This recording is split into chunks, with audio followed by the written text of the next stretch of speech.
खबर शामिल करते हैं थाना पहाड़ियां वाली से चोरी की बड़ी वारदात। नामालूम चोरों ने आज सुबह 7:30 पर दुकान के ताले तोड़कर लाखों रुपए का सामान और नकदी ले उड़े।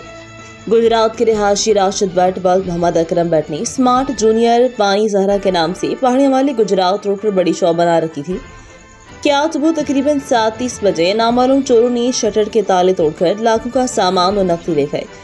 नामालूम चोरों के पास एक अदद सफेद रंग की कार थी। जाते वक्त कैमरे, सीसीटीवी और डीवीआर साथ ले गए ताकि रिकॉर्ड न मिल सके।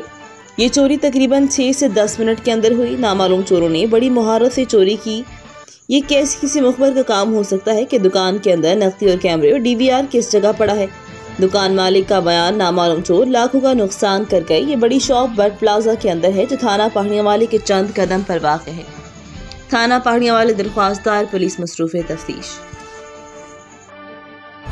अब तक के लिए इतना ही। मज़ीद खबरों से बाखबर रहने और ताज़ा अखबार पढ़ने के लिए विजिट करें हमारी वेबसाइट rednews.pk।